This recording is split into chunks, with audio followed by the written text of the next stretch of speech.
ಗೆ ನಮ್ಮ ವಿಪುರಂ ಪೊಲೀಸ್ ಸ್ಟೇಷನ್ಗೆ ಮಾಹಿತಿ ಬರುತ್ತೆ. ವಿಕ್ಟೋರಿಯಾ ಹಾಸ್ಪಿಟಲಲ್ಲಿ ಸಂಜಯ್ ಅನ್ನುವ ನಮ್ಮ ಒಬ್ಬ ಕಾನ್ಸ್ಟೇಬಲ್ ಬಸವನಗುಡಿ ಸ್ಟೇಷನ್ಗೆ ಸೇರ್ತಾರೆ. ಕಾನ್ಸ್ಟೇಬಲ್ ಅವ್ರಿಗೆ ಬರ್ನ್ ಇಂಜುರೀಸ್ ಆಗಿದೆ ಅಂತ ಮಾಹಿತಿ ಬರುತ್ತೆ.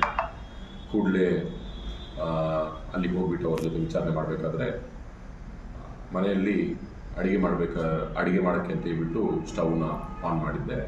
ಮತ್ತು ಆಮೇಲೆ ಬೆಂಕಿ ಹಚ್ಚಿದ್ರೆ ಬೇರೆ ಕಡೆ ಹೋಗ್ಬಿಟ್ಟು ಮತ್ತೆ ಹೋಗಿ ಬೆಂಕಿ ಹಚ್ಚಕ್ಕೆ ಹೋದಾಗ ಸ್ವಲ್ಪ ಬರ್ನ್ ಇಂಜುರಿ ಆಗಿದೆ, ಐ ಆಮ್ ಓಕೆ ಅಂತ ಹೇಳ್ಬಿಟ್ಟು ಅವರು ಹೇಳ್ತಾರೆ.